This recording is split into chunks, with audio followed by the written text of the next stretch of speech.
Well, hello, creatives, community, and kind folks. Welcome to RPG with DBJ, and thank you very much for being a co host here on the show as we talk all things tabletop role playing games. And today we are going to revisit an oldie but goodie, and it is the five-room dungeon concept. Now, the five-room dungeon concept has been around for quite a while, as well as a number of these standards of the tabletop role playing community that have come with them a series of mechanisms and terminology that we can all use. And I think it's a good idea to revisit some of these things because the names and the terminology that we use sometimes can be a little deceiving. For example, the idea of this three-word concept, five-room dungeon, the room and the dungeon part of it is a little bit deceiving because it not only doesn't need to be a room, it doesn't need to be a dungeon, but the concept is there, and it's like small kids learning karate, and they move up from like a yellow belt to an orange belt or something like that. And in the beginning, it's like just going through the motions until you reach, black belt level, and then you realize, oh, I'm going through the motions because it's not the motions that matter, but it is the concepts behind the motion that matters. That's a weird, weird description of me giving a description, but it's the closest one I can think of. So the for those who do not know, the five-room dungeon is this concept where um, a lot of the way we tell stories and the way we run adventures with a an intro, and then we have a little bit of a challenge, and then we have our climax where we fight our big bad, and then we have the reveal at the end. The five-room dungeon essentially is a way for us to, air quotes, tell a story that has a logical progression, and one in which we, as storytellers and people that are into comic books and movies and of course role-playing games, um, we understand this progression. I know it sounds like I'm being very vague, but I'm trying to describe something without making it a room in a dungeon. It can be kind of difficult.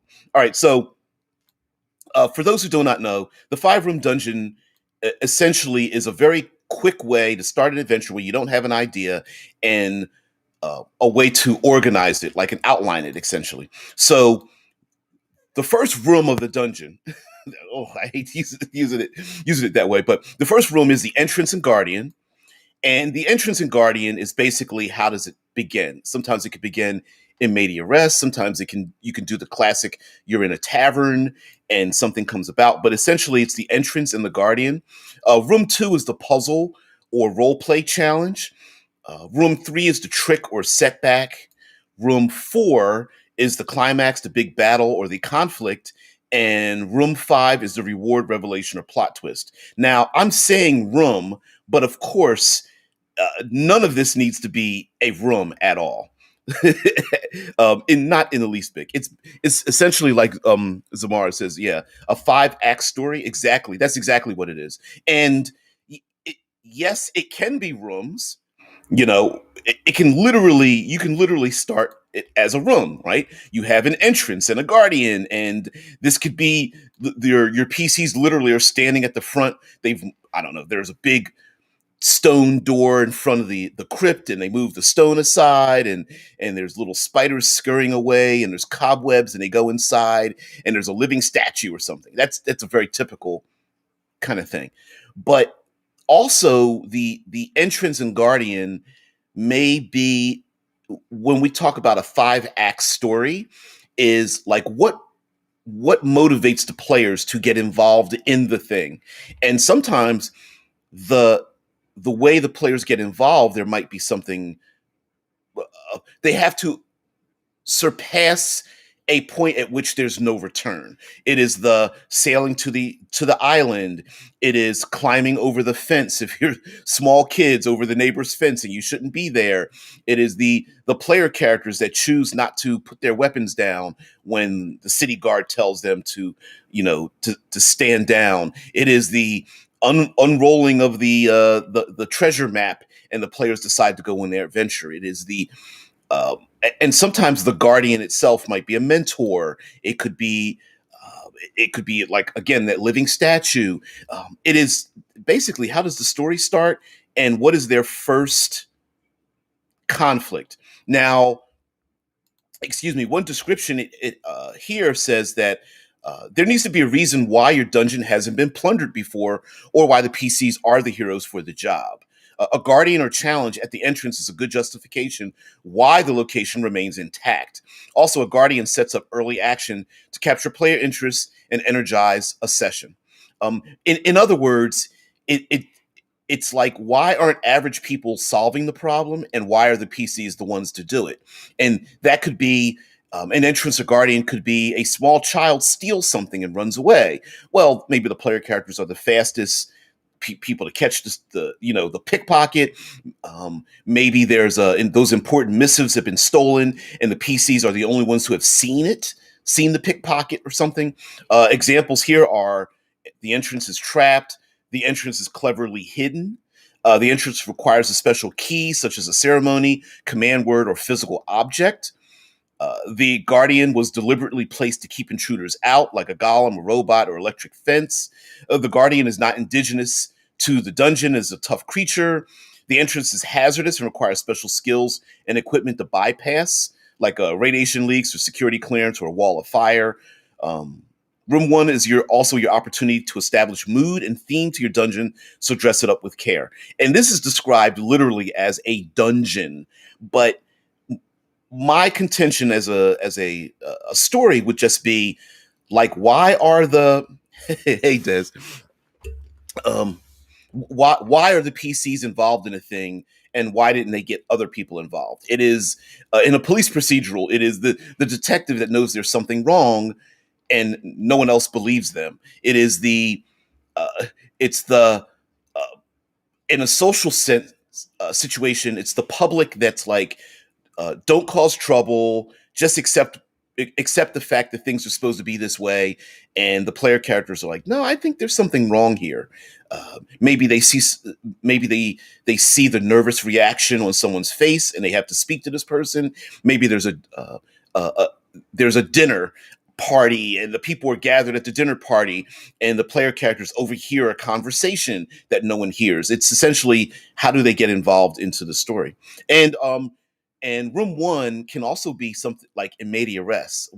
In other words, the player characters may already be within the first room. They're already on the sailing ship. It's storm tossed, and off in the distance they can see the deserted island that they have a map to get there. Right, you've already put them in there. Yeah. Mm-mm-mm. Yeah. Uh, let's see who. See, I'm gonna, how do I pronounce that name? Oh, John Andrew says, to gloss over all of that by its very nature. I'm not exactly sure what that reference is. Please, give me some more context. Zamar says, room one can also be a tavern if we act in a cliche, and the guardian, the guy who gives the mission or the mission board. Exactly, that's exactly what that is. It's the old weather beaten man comes into the tavern, and everyone thinks the person's like, yeah, old man, get out of here. And of course, they stumble over to the PCs and they drop some. They drop a story hook onto the players. It could be a medallion, it could be a map. Maybe the person, before they die, they whisper something into the player's ear. Or if you want to make it very personal, it's something. It could be something or someone that is very personal to the characters. Maybe this person is a relative, or there's a letter from a long lost a relative that says, "Please come, we need help," or maybe a relative died and there's a reading of the will or something like that. Like it's the hook that draws the PCs in, and they're the ones to do it, not anyone else. And also, if you want, because it says entrance and guardian, the space from, say, gathering at the tavern to get to the ancient crypt, and the crypt has an entrance, all of that might be room one, if you understand what I'm saying. It doesn't necessarily need to be literally a door. Okay, so room two is the puzzle or role play challenge. Here's an example of the PCs are victorious over the challenge of the first room, are now presented with a trial that cannot be solved with steel. This keeps problem solvers in your group happy and breaks the action up for good pacing. Make room two a puzzle, skill based or role playing encounter if possible. Room two should shine the limelight on different PCs than room one, change gameplay up, and offer variety between the challenge at the entrance and the challenge at the end. It says, note, if room one was this type of encounter, then feel free to make room two combat oriented. Room two should allow for multiple solutions to prevent the game from stalling. The reason why I think it says puzzle or role playing challenge is because uh, once the players are pulled uh, into the adventure, you want to present them problems. Like, for example, the classic bandits on the road. Okay, PCs are besieged by bandits on the road. They attack the bandits. You come to find out that the bandits are not quite evil. Maybe they are trying to protect their own. In other words, there might be a moral conundrum or ethical conundrum. Maybe the original mission that the players went on changes.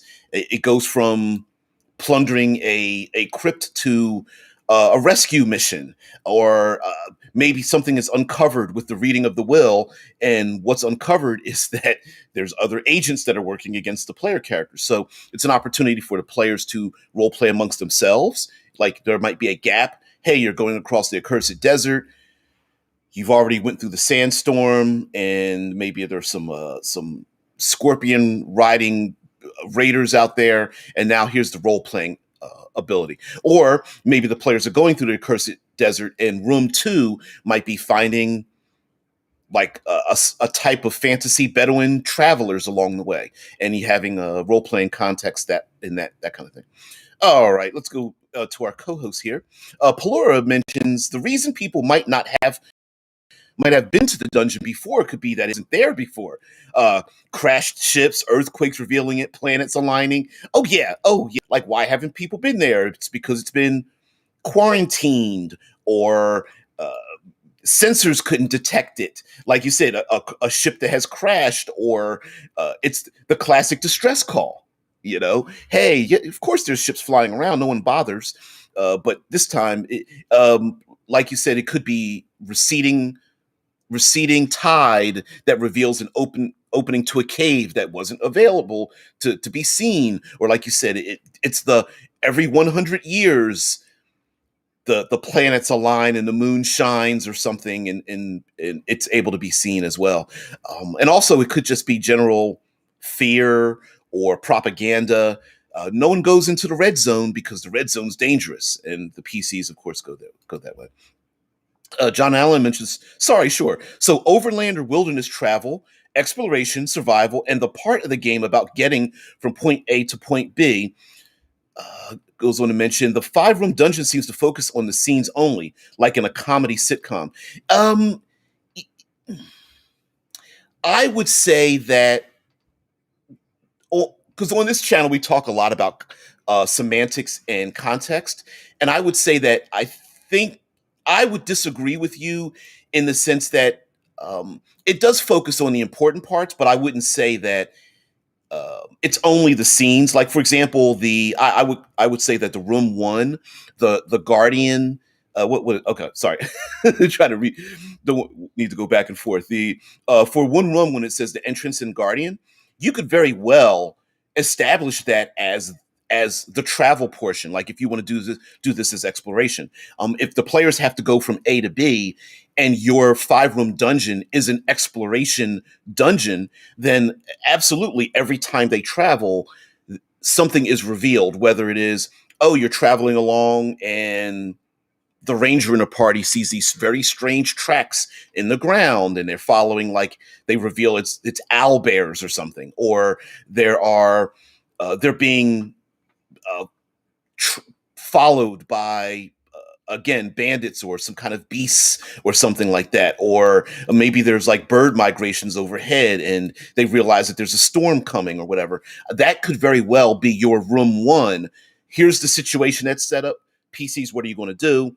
Then room two is the puzzle slash role playing challenge. Like, oh, well, we've got 3 days to get from A to B, but we need to take shelter.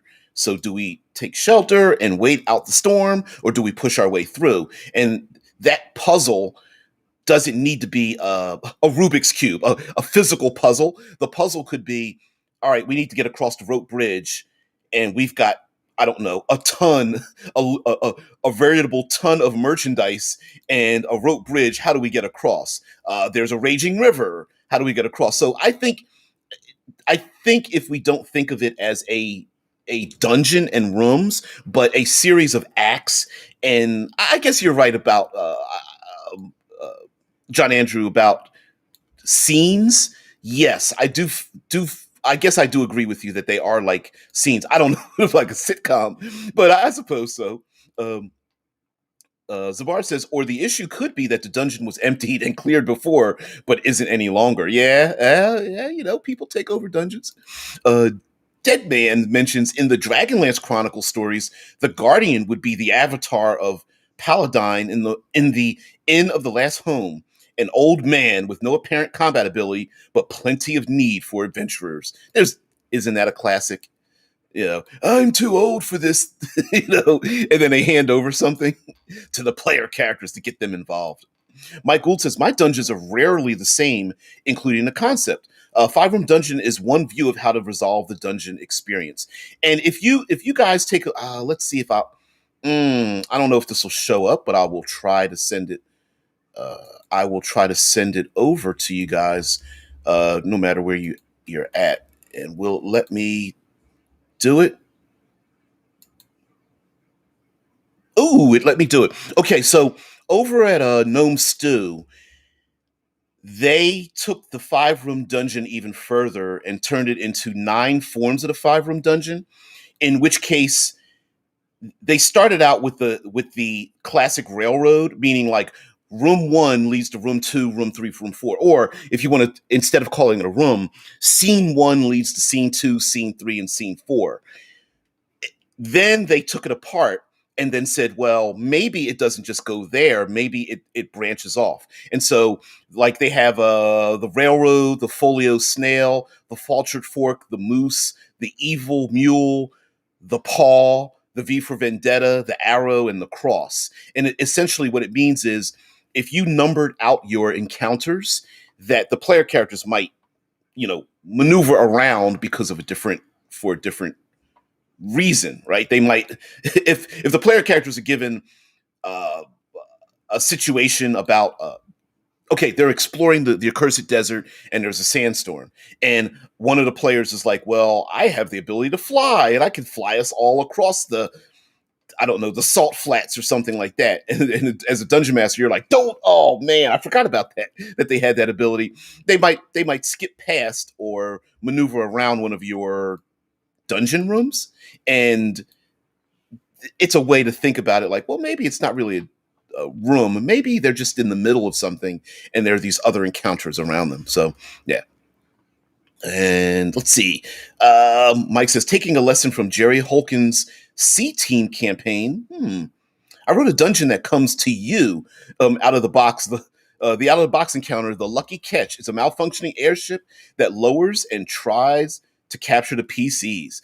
And uh, for me, I feel like the opening, like the first room, is the time where we, as the dungeon master, the game master, what have you, that's our ability to like kind of railroad the PCs into the situation. And if you have good players, they're going to understand it. It's the classic.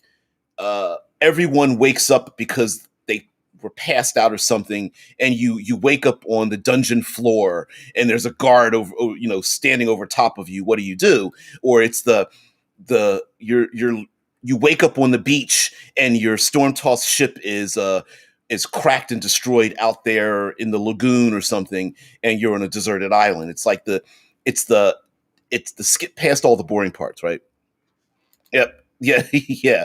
Mike's like players that skip content may skip necessary items to resolve later problems. That's also a like I one of our huge problems in Dungeons and Dragons is the PCs that fly by the problems. They're like, oh, well, I've got flight, teleportation. What are some other things like misty stepping, dimension dooring past things, and yeah, they actually might walk past a thing, skip past a thing that's very important, whether it's information, whether it's a role play encounter or something of that nature. If they need it literally, they might have skipped past the key necessary to open up the rest of the dungeon, and they have to go back.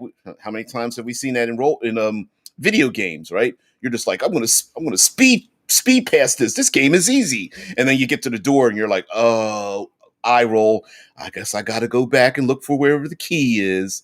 You know, all right. So examples they have for the puzzle or role play challenge are magic puzzles such as a chessboard tile floor with special squares. Maybe an AI blocks access to the rest of the complex and must be befriended, not fought. A buzzer panel for all the apartments, but the person the PCs are looking for has listed themselves under a different name, which can be figured out through previous clues you've dropped. That's a funny one. I've actually that's a strangely cool kind of puzzle. Like someone lives in an apartment building and there's like five buzzers and you don't see their name. Which apartment do they live in? And sometimes again, a puzzle doesn't necessarily need to have one answer. It's yeah, drawing your sword and hacking at the nobles is not going to get you where you need to go. Maybe you're going to have to role play through it. You're going to have to figure out how to sneak past something, or maybe a fight is going to absolutely set you back, et cetera, et cetera. A concierge at a front desk must be bluffed or coerced without him raising the alarm. A dirt floor crawls with poisonous snakes that will slither out of the way to avoid open flames. The PCs must convince a bouncer to let them in without confiscating their weapons. Uh, and what it also says, this ties the adventure together a little tighter, will delight the problem solvers, and can be a backup if your players get stuck.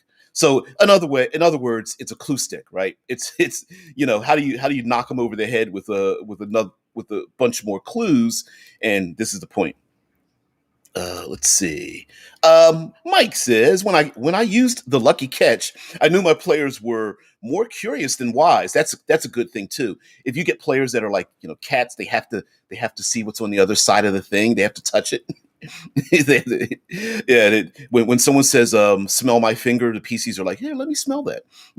I mentioned to the players on last watch that he saw a boat or ship slowly lowering to the Uh, grassy plain in the far. Oh, okay, just far off. Um, John Andrew mentions, yeah, Mike, I've even put the noun in the exploration portion of the game exclusively before. The big bad evil guy or items are actually in the random encounters. Exactly. You know what? Thank you very much for bringing that up, uh, uh, JB. Because there's this weird like random encounters are like it's like you're almost like cussing at somebody or calling them outside their name or something. um it's like random encounters, the randomness and the encounter itself should be something that builds your world. And I sometimes I see this eye roll where it's like, I guess I have to use this dumb list of things for my to ruin my game. And it's like, no, the whole point of it is that you might pass people randomly that give you bits of information, or send you on a path that you didn't know, or maybe they might even help you get around a problem that you might see further on. Yeah. The continuation of the comment for Mike is like, yeah, seeing far distant grass is uncertain given the early morning fog. A lot of times, if you give players you give them just enough where they have to question what the heck's going on, it's pretty cool. Yeah, Dead Man brings up the Penny Arcade. Jerry Holcombs is the Holkins is the writer for the Penny Arcade, the webcomic, and the founder of the Child's Play charity. Oh wow, I didn't know that. And the PAX Penny Arcades Expos. I've watched some of them, but it's a lot to catch up on. Plura says I have a bit of a mental issue with puzzles. Seems like the puzzles are for the players and not the PCs. You can get some weirdness going on, such as smart players playing dumb characters, for example. I think we should change our context of what a puzzle is. Normally, when you hear of puzzles, people think of like Rubik's cubes or like buttons you have to push or levers or something like that. But a puzzle can just simply be we've got a wagon train and we need to get across a raging river, right? Like the puzzle is just like a conundrum the players have to deal with, and you can't deal with it with beating it in the head. And sure, we know fifth edition has like a lot of easy buttons to get past things like, oh, I don't need to camp, I've got a tiny hut spell, right? Or we don't need to get search for food, I've got create food and water or good berry. But a puzzle might be, again, well, there's a sandstorm coming. Do we search for shelter? Do we batten down? Do we go out of our way? Right. And now that doesn't, choosing left or right doesn't sound like a puzzle, but in a way, if they have clues as to, well, if we go east, it might be easier but longer, but west is harder and faster, but might be more dangerous. That in itself is a puzzle, you know?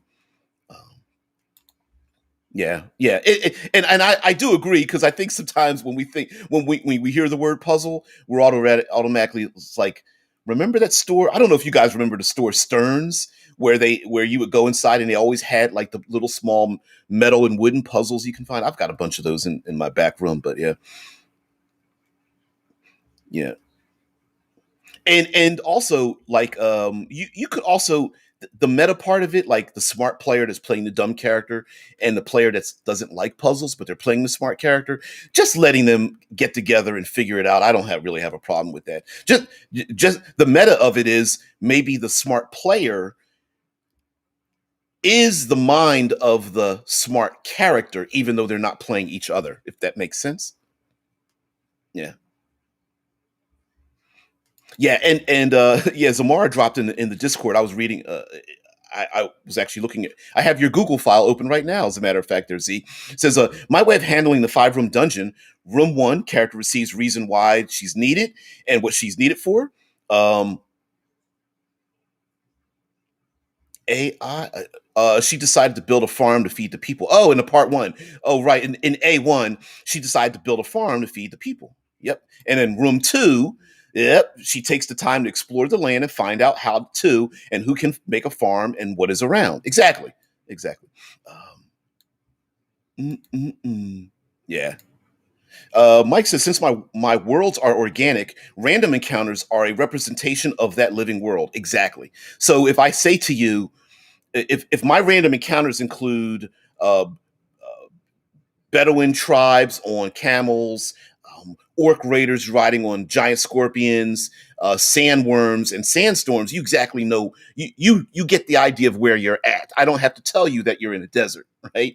So I think the random encounters, what happens is people are assuming the random encounters don't have anything to do with your world. I'm like, no, that you make it your own. It's a tool. Why would you not use a tool that's good for your game?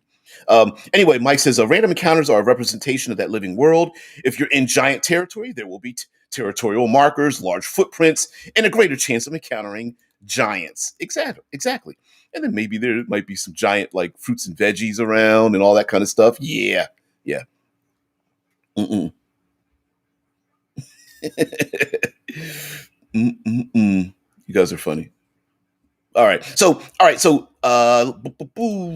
we have to go on to room number 3. We're right in the middle.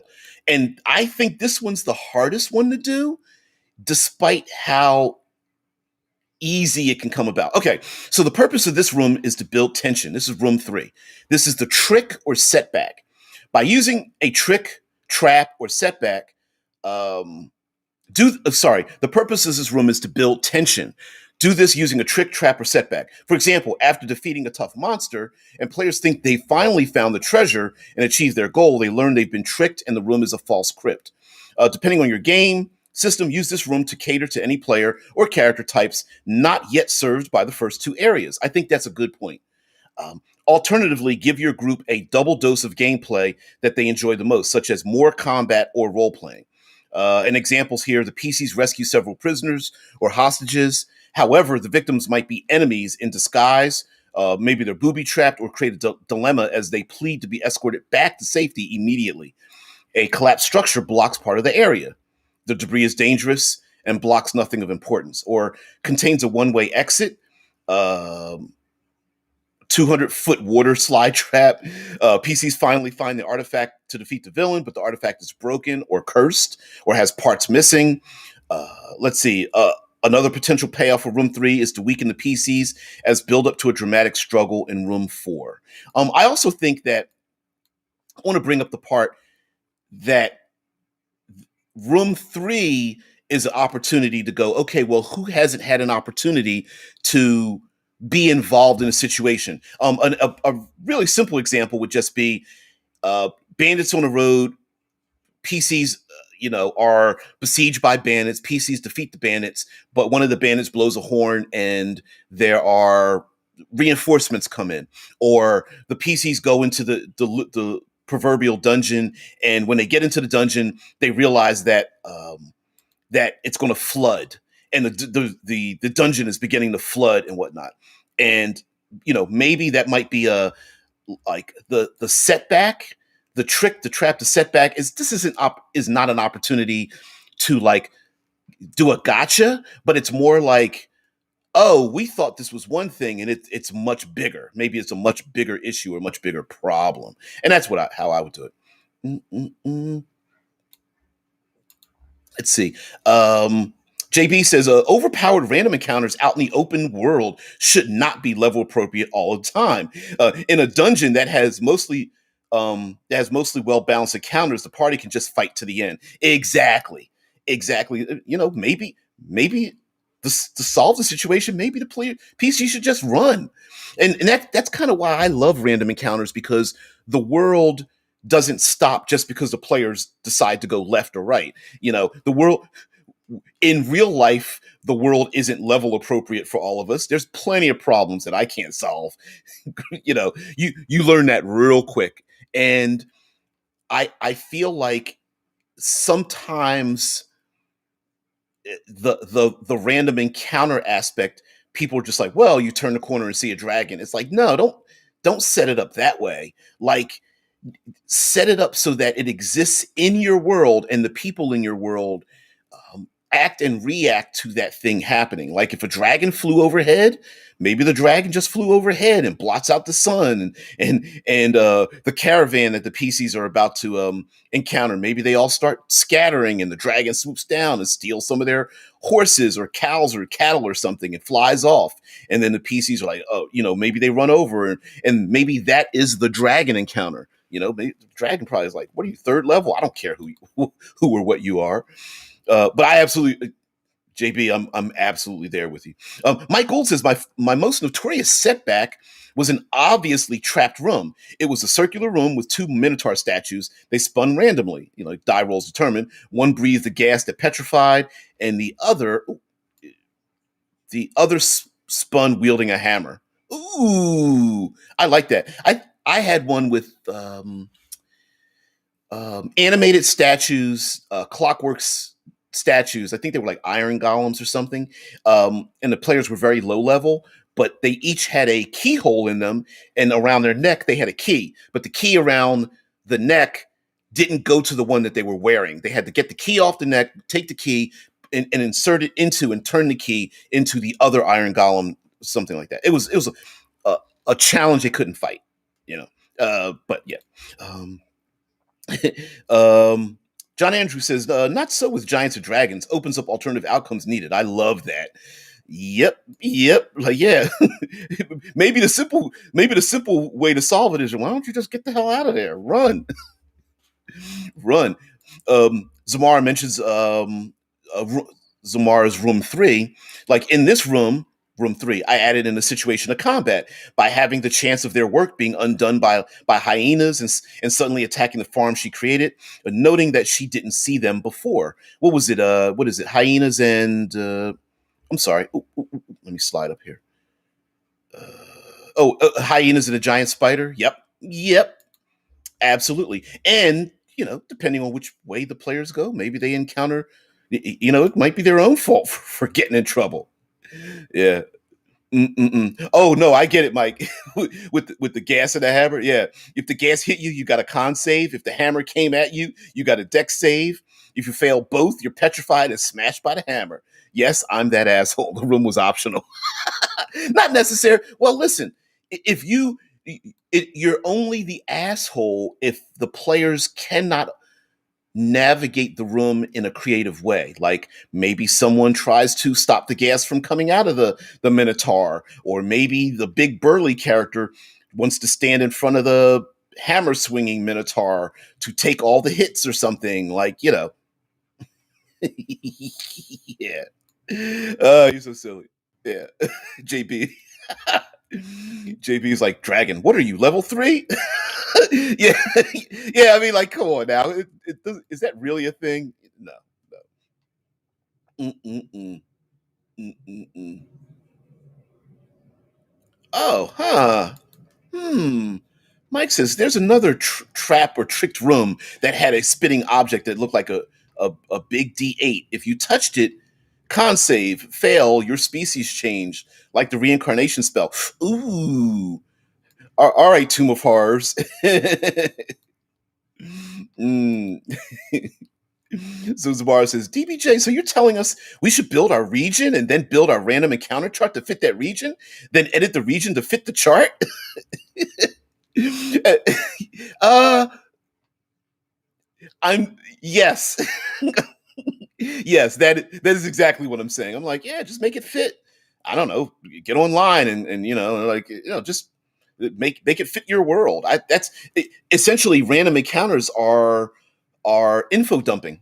Remember we did we did the episode on like 5 ways to info dump without boring your PCs. Yeah, if they encounter, if the blue dragon flies overhead in the desert, that gives them a little bit of information about your world, especially if the tribes people or something, they're come, the caravan is like, oh, I don't know you strangers, but you better take shelter with us from the giant dragon flying overhead, and maybe that gives them some bits of information or whatever. Mike says giants and dragons are apex predators. They'll command large swaths of land. They will affect the environment. Yep. They'll command minions appropriate to their species. Entering their territory should be obvious. Yeah, long before you see a dragon or like giants or something, you should see plenty of evidence that they exist there. Loyal sycophants to, scared villagers or something, all that kind of stuff. Yeah. Mike is so funny. Lost the Tiefling Bard to that one. Pelor says, I had a trap thing with eggs that infected your mind. Ooh. It was basically a starship stasis chamber, okay, where the crew were stored, messed with their stats and skills, but also gave insight into the ship's layout. And that's another thing, too, as well, when it comes to room number 3 with the setback itself might be something that lingers, like a curse or a magic item that doesn't work correctly, or um, alerting an enemy that might be bringing alerting an enemy that might be alerting the big bad in the future, or reinforcements coming at the player characters, or heck, it might even be the players might even be put in a position where, hey, we're noble knights and we can move forward, but the enemy has moved past us and they might go after like the innocent people that we just left back in town. Do we double back and save them, or do we keep moving forward to stop a bigger evil? And even that could be kind of a setback for the players. Like, you know what? There's no good outcome. We might just have to pick the lesser of two evils. And that might just be a very difficult thing for them to pick. Let's see. Mike says, example, Green Dragon runs a massive forested area like a tyrant. The land was set to be developed by a kingdom. So there are partially made keeps. The dragon cleared them. Now they're home. Ooh, ooh, ooh. Now they're the home of kobolds, lizard folk, etc. Now inhabit these dungeons and use them as bases from which to raid lands outside the wood. And of course, the adventure might be reclaiming those, hey PCs, we need you to clear out this land because the Green Dragon moved in, and then maybe the Green Dragon moved in because maybe the Green Dragon was moved out because of a evil lich, and they find that out or something. So yeah, um, John Andrews says building a random encounter table or deck is just like building a dungeon, but then you remove the rooms and hallways. Now even the GM gets to be surprised. Exactly, and also guess what? We all get stuck with like the PCs turn left and we go, oh, don't.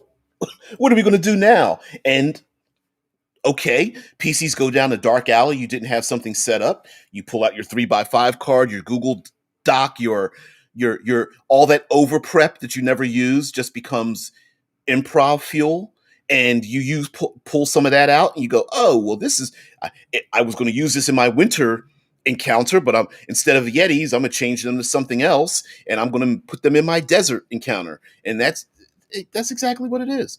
All right, so okay, so we go into room four. Room four is kind of easy. Room four is the climax, the big battle, or the conflict. This room is the big show. It's the final combat or conflict encounter of the dungeon. Use all the tactics you summon to make this encounter memorable and entertaining. As always, generate interesting terrain that will impact the battle. I can't agree with that more than a little bit. You guys know I'm the self-appointed third pillarist of the tabletop RPG community. Ooh, I'm gonna have to make that shorter because me being a dictator of exploration is gonna, I don't know. Anyway, but having interesting terrain that affects the battle to me is key. That is key. I mean, we love punching people in the throat, but punching people in the throat when you're fighting on the skin of like of a dirigible, or you're fighting on the deck of a storm-tossed ship, or the literal dungeon itself is starting to flood with water, or you're in that accursed desert, and again that sandstorm is coming, or there's quicksand, or you're on the salt flats and it's and the sun is beating down on you and there's no oasis nearby, and if this battle continues, we're just going to not only ruin our resources, but we're going to get exhausted. Maybe there's you're trying to scale up a hill, and the enemy's at the top of the hill, and they're rolling boulders down at you, and at the same time you're like, trying to scale your way up. Maybe you get into a battle with the big bad that confronts the PCs when you're trying to cross that raging river, and there's mounts and equipment and innocents trying to get across or whatever. So all that kind of stuff. Anyway, here's some room ideas. Give the bad guy unexpected powers, abilities, or equipment. Absolutely. Previous rooms might contain warning signals or alarms, so the big bad has time to prepare. Absolutely. Bad guys try to sell things in an unusual way, such as through a wager or a duel.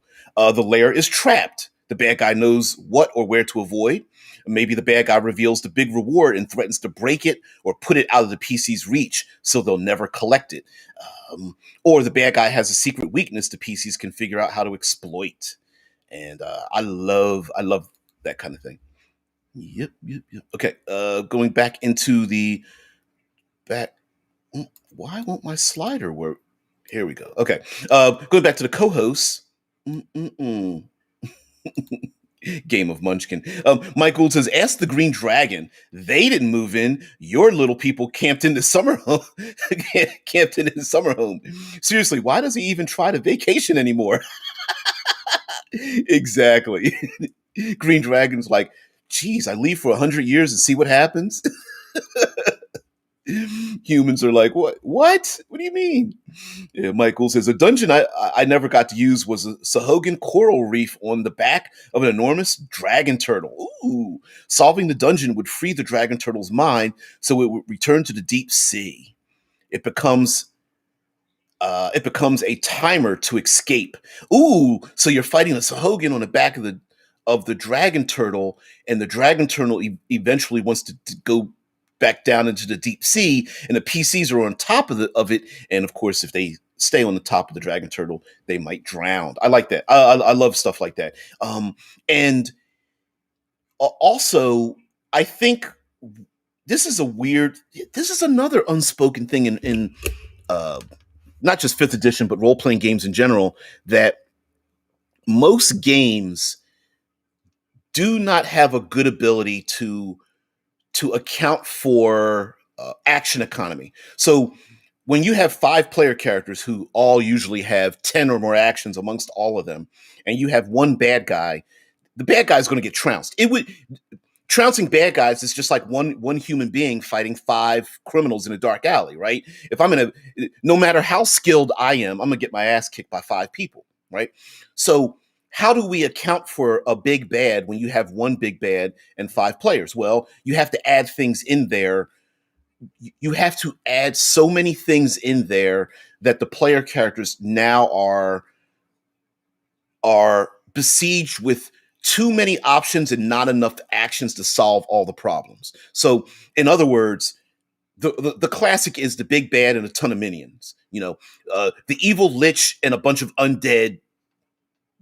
uh, uh, undead knights, skeletal warriors, or something. It's the green dragon and surrounded by so many other like lizard folk or living trees, treants or dryads or something like that. Like add a bunch of people in there. If you really think the big bad wouldn't have living minions, one thing is just reskin stat blocks and make them natural things happening in the environment. So an example would be um, the evil lich themselves is fighting the PCs, but they are fighting inside of a raging storm. And so that raging storm might have like bolts of lightning and wind, and you maybe just use a couple of like elementals, or you have a random table as who's going to be targeted by those that call lightning spell that just happens to be is not being it's not a spell from the bad guy. Maybe it's just dangerous in the area. And of course, like with water, you have drowning and underwater complications where if there's you're fighting in a mountain area, maybe there's landslides, the danger of falling, maybe being trapped in a crevice, earthquakes. So depending on where they're at, you can always set up a ton of conundrums that the players have to deal with when fighting the big bad, so that like maybe they have to save, maybe the cultists are there and they're summoning an aberrant Cthulhu like creature from through a portal, and it comes through, but you also have to save the innocent people that are going to be sacrificed to open up the portal permanently or something. Okay. Let's see, the co-host mentioned because I remember this video. Here's funny. Let's see. Okay, so Z mentions, since I used combat for my room 3, I took Climax as a more literal thing. She beat the hyenas, but then heard yapping and found a small cave with hyena pups. Ooh, yeah. The pups needed to be taken care of, and the PC guards she had with her didn't want to kill the pups, and rather nature reclaim its own, and she had to decide what to do. Ooh, see, and that kind of mixes room 4 and 5 together, right? Because it's the we fought the owlbear and killed it, and then the owlbear has the, what would they be called, cubs slash chicks or something. I don't know, but yeah, killing the monster and finding out that it has it's left behind its young does bring up a point, because then the player character is like, okay, well, what do we do now? Of course you have the one sociopathic player that's like, I don't care if it's a child, I'm going to kill it anyway. The monster manual says it's evil, so I'll kill it. And then the others are like, I don't know. Do we just pat them on the butt and send them out in the wild, or do we take them back? Maybe we can train them or something, sell them or whatever, and that becomes its own problem, especially if you have people in the neighborhood that's like, you should not be bringing those hyena pups anywhere close to us. Dead man's like, Chicken cub equals a chub. Yeah, bugbear chubs. I mean, excuse me, bugbear. Yeesh. Owlbear chubs. I don't know what bugbears would have. Mike says treat big bad evil guys like an octopus. An octopus has one central brain, and each arm has a nerve bundle that acts like a mini brain. The arms interpret the brain's commands, so the big bad evil guy will have environmental conditions. Let's see, like or traps or minions, etc., that react to things that the BBEG does. And oh, sorry, I was going to say, and add threats on timers too. Make your players think. Yeah, tension timers. Again, something else we don't talk about. You got to put this into your toolkit. You have to add tension timers. Timers are everything. When the player, because when players sit there and they twiddle their thumbs and they have all day to think about a thing and all day to perform a thing, then there's no tension. But if they know the roof is going to collapse, a giant wave is going to sweep over the ship, that uh, more guardians are going to show up, that more monsters are going to come in through the portal, that the ceiling is going to lower down on someone, all those little things that keep pushing the action forward to get them to, maybe the smart thing isn't to fight the big bad evil guy. Maybe the smart thing is to trap the big bad evil inside the collapsing cave and then escape out of there or something like that. Yeah. Never say you have a chub in public. I love it. I love it. So Zamar says, DBJ, I give all my end bosses reactive layer actions for different situations. Okay, such as a goblin chief that demands allies come in to defend it, or throw a nearby ally into an oncoming attack to block. Yeah, exactly. That's exactly what you do. What? Listen, every player character is going to want to put an arrow into the forehead of your big bad evil guy. You get an orc chieftain, they're going to completely ignore all the lower level people and boom. But if that chieftain has a capability to defend themselves, maybe there's a shaman that defends them with some kind of magic, and they have a staff they're using. And the PCs are like, okay, we got to get the staff out of the shaman's hand to get to the commander to do the thing, or whatever the case might be. And maybe, arm them with a lot of trinkets that affect the battlefield, like trinkets that mimic the grease spell or wall of fire or exploding glyphs or something. Maybe they have barrels of oozes, or align monsters that come at the players from different vectors, like kobolds riding on the back of pterodactyls, right? So you've got flying things and you've got the kobolds to deal with. Maybe the gnolls and the hyenas are trying to surround the player characters. So you have the gnolls and they've got like crossbows or javelins or something. And you have pack tactics from the hyenas as well. So you got to figure. So one player's like, okay, there's 2 gnolls and 5 hyenas. Ooh, and then there's like 6 hyenas and six gnolls and 1 hyena attacking one party member, and maybe they have to trick them or move in a different direction or something like that. You guys are so Dead Man says the other way is worse.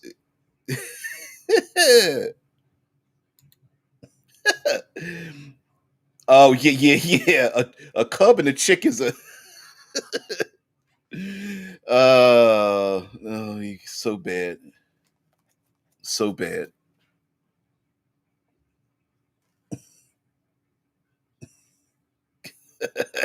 Yeah. I'm not going to put that up, although it's already there. All right, so the last room in the 5-room dungeon is, they say, here's your opportunity to change the player's bragging to, we came here, we saw, we slipped on a banana peel. Room 5 doesn't always represent a complication or point of failure. So room 5 is reward, revelation, or plot twist. Now, reward, of course, classic treasure. They solve the situation. They are given medallions and rewards to a actual trinket that shows that they succeeded. Maybe they're given land rights or something. A ballad is written about them, or a revelation as to, oh, there's a bigger issue here. This is going to lead us to the next adventure or something. But Room 5 doesn't always represent a complication or point of failure for the PCs, but it can. Room 5 doesn't always need to be a physical location either. It can be a twist revealed in Room 4. Room 5 is where your creativity can shine, is often what will make the dungeon different and memorable from other crawls in your campaigns. Room 5 in television is the cliffhanger. It's the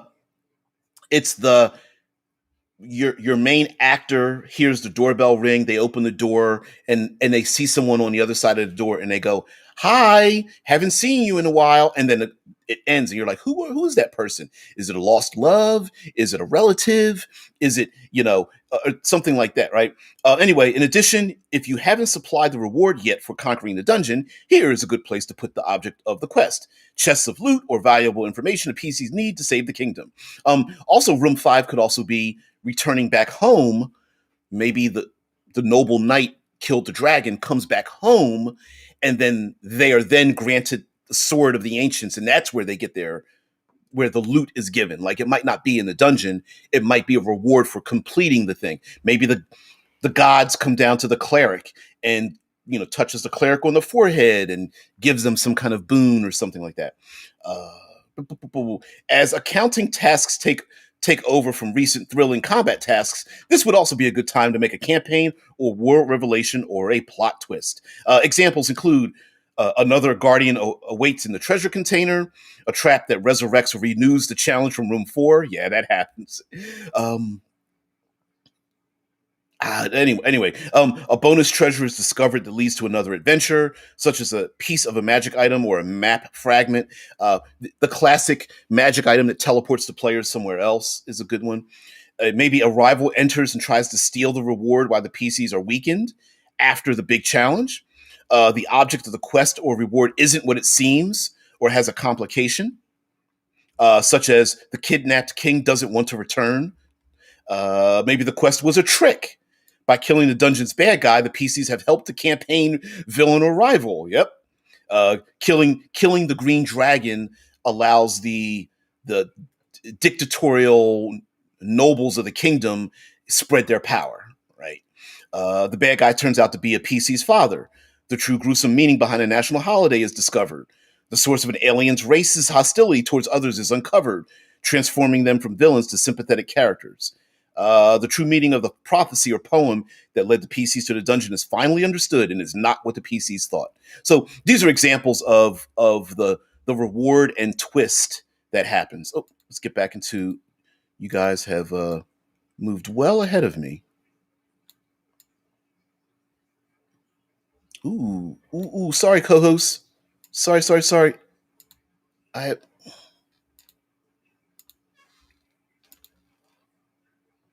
It's not letting me. My slider's not moving. There we go. Okay. Stop it. Stop it. Restream. Uh, Sorry, I didn't mean to put that up yet because I'm sorry, guys. Restream is pausing on me. Here we go. Okay. Oh, woof. There we go. All right. So Mike says, just looking at the player's handbook, spells like simulacrum and clone will surprise players. They'll always assume that the player's handbook contains player-only content, and it doesn't. Monsters got spells too. Yeah, got spells. With a little milk mustache. Yeah, absolutely. Yeah, and it's the classic. We know liches have a phylactery to let them come back. But yeah, why PCs fight wizard? Think they defeat wizard? Wizard would just using what is it, project image or something like that. Uh, Z mentions for my room 5, my player made her own reward by adopting the hyena pups. Okay. Besides that, the person who she had run the farm got blessed by the god of the hunt and small game and got birds as come on. Part Got birds as part of a reward, giving their town. Sorry about that. Giving their town an interesting resource in special, beautiful pheasant feathers. So the NPC farmer made a decorative item that she got the next session. I loved. Oh my god, that sounds so cool. That is really cool. I like that idea. I like that a lot. Alley. Alley says, PC rolls a nat 20. What do I see? GM, you see a big number 5 with a big red big circle. That's weird. Why is the dungeon numbered? I see giant polyhedral sitting next to something that's labeled. I'm reading it upside down, but I think it says character sheet. Mm-mm-mm. Mm-mm-mm. I see. Let's see. Dead Man says Rage 2 did that. The big bad evil guy, about midway through the game, reveals he has clones that he can make and download his memories and plans into them and continue his dominion of the world.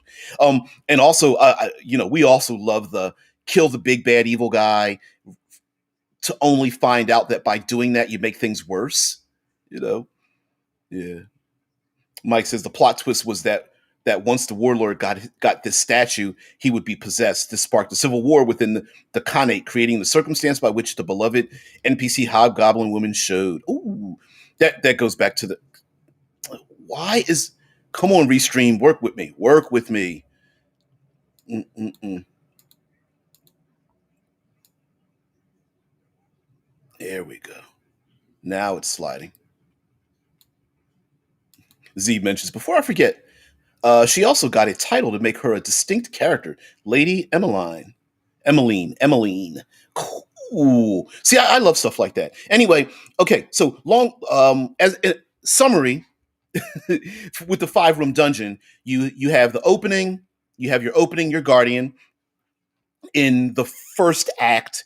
In your second act, you have like a puzzle or uh role play encounter. The player characters are now that they're into it and they've surpassed the first part of the challenge. Now they're in the second part. They've got a puzzle. They got to figure out how to move, finagle something. Maybe they have to role play their way past an encounter. Room 3 is the trick or the setback. So this is the one in which they're they're up Shit's Creek at this point. They realize that all things are not what they seem. Maybe they think they're fighting kobolds, and the kobolds are allied with something far greater than they are. Or the PCs uncover something that they know if they don't move fast enough, that a greater danger will beset them. Or maybe because of how the die rolls go, maybe the PCs are down one or more player characters, and they have to make a decision: do we rest and try to get them back, or do we move ahead? Of course, room 4 is the climax, the big battle, or the conflict. Now, of course, it doesn't need to be a big battle. This could actually be a social encounter. The classic dinner party where the players finally get to speak to the most important individuals there, the nobles, the rich merchants, or something, to convince them of a particular act, or to manipulate them to perform a certain thing. And maybe other people are standing around them listening in on this conversation, or they have to convince the two that are betrothed to not get married. And this is the climax of it. Like, this marriage cannot happen, even though everyone's there dressed in their finest to see this marriage happen, and reveal the lie that brings them together, or the massive kingdom that will happen, and it'll dominate everything, or what have you. And then lastly, room 5 is a reward, revelation, or plot twist. And that is, yes, I think the balance here is to reward the players for, give them the reward for successfully completing the task, and then give a revelation or a plot twist that continues on if this is more than a one shot or a 3 shot or something like that. Maybe they kill the green dragon that's living inside of the castle of the king. Kill the green dragon. The king is like, thanks for taking care of my problem. Now I'm going to be a big, massive, dictator that I've always wanted to be, if it wasn't for that darn green dragon. And now the players are like, ooh, well, maybe we've got some treasure in here from the green dragon that the king doesn't know about, and we'll keep it for ourselves, because if the king gets it, and he's really going to dominate the land, but now we're going to be hunted. So they succeeded. They killed a green dragon that probably wasn't very nice in the first place. But then maybe the creatures of the wood, the dark woods or something, are like, well, we understand why you did it. We're going to give you one opportunity to get out of here, something like that. Hey, Panda. Reverend Pandas, long time since I was awake to see the show. What's the daily topic? A little coming on the tail end, but we were talking about the 5 room dungeon. But always good to have new people here. By the way, guys, just to let all of you know that first of all, thank everybody for being here. Uh, Thank you very much for just being part of the show. But I do have to ask for a call to action. Like, share, subscribe, sub, follow, do all the nice things. Just spread news of the channel. Also, just to let you know, let everybody know out there, and I see there, Chris, to let everybody know that I will be recruiting many of you to help in a writing project. And I know there's a lot of new voices. You don't understand this, but I am also a content creator.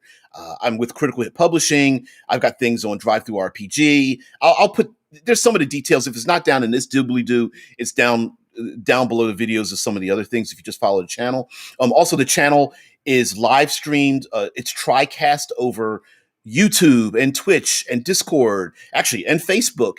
And I am getting the SoundCloud back up and running again, so people can listen in as a podcast as well. So that there's that thing too.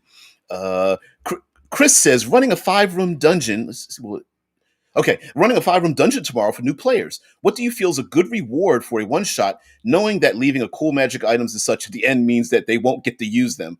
Well, a cool reward might not have to be a magic item in a one shot. It could be a legendary status, something important to the player character, like being reunited with a loved one or something. I mean, if you're doing a one shot, in a way, if you're doing a 5 room dungeon one shot, in a way, you're telling a story, and that story.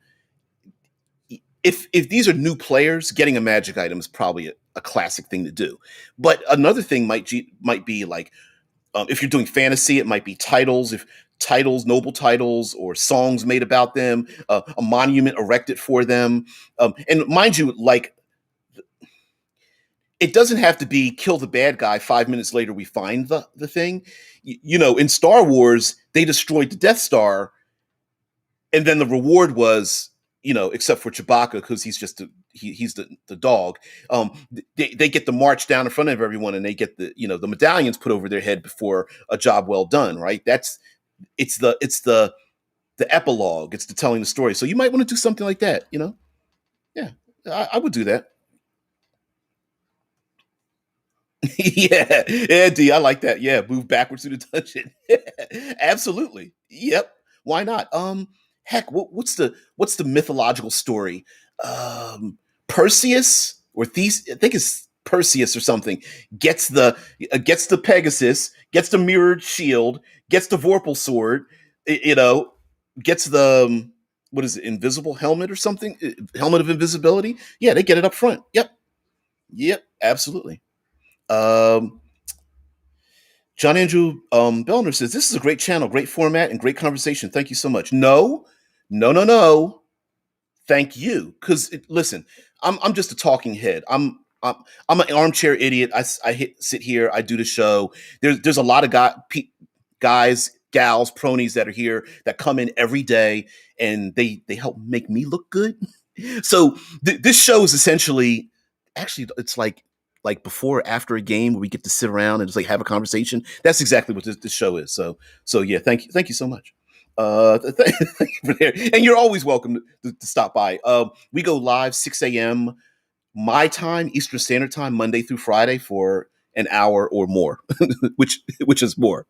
Mike says I might use the end of a one shot to hint at the next adventure. Yep, give them a peek behind the curtain as their perspective shifts lower and they see something massive waking and moving in the dark. Exactly. And listen, if your one shot is cool, now there's opportunity to leave a little hint for the next one shot. Star Wars as an example. Yay, destroyed the Death Star. We got the medallion. Sorry, Chewbacca, F you. And then guess what? Darth Vader flies off in the distance. Well, we're not done yet, right? So, a television does this. There's literally a game called Monster of the Week. It literally is, hey, we're doing a short 2 hour, hour and a half, 2 hour game of here's the conflict, here's the resolution, we're done. Guess what? Next week we're going to do another procedural. And you can run one shots like this all the time. You just dump. Immediate arrest, dump the players in it. You're standing on the beach after your ship got storm tossed, and in front of you is a crypt. PCs go inside, fight the thing. Wow, yay! Next adventure, you're home already. You're departing the ship, and someone runs up to you. Maybe a small child runs up to you and hands you something, and it slips it into your pocket or whatever. Et cetera, et cetera. Right? Like each one shot is just telling the story of the players in another thing, and you could just come up with any kind of thing. Chewbacca not receiving a medal, one of the biggest mistakes in the franchise. Yeah, yeah. Well, I guess they figured like you don't hang a medal around the dog. I'm picking with the movie and the whole 9 yards, but yeah. Allie's like, just don't roll a crit fail with the Vorpal sword if you want to keep your own head. Could you Could you imagine stumbling out of the dungeon? I've killed the Medusa. Everything trip, fall, whoa! Sword just like rams right into your throat. Your head just falls off your body, and everyone's like, "What do we do now?" I don't know. Take a look in the bag. It's blood dripping out of the bottom of it. Let's all take a look. All right, I'm almost get out of here. All right, last part. Chris says they're going into a slotty brewery. That just those two words should just not be used together.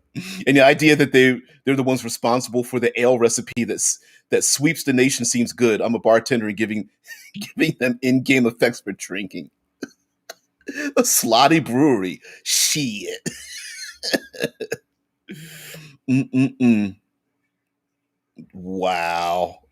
Wow, that's awesome. I know. Oh, I started something. Panda says the medallions were a covert way to track Han and Luke. Wow, Chewbacca was too smart for that. He knows a trap when he sees it. I love it. All right, guys, I got to get out of here. I got to head off to work, but love to have you here.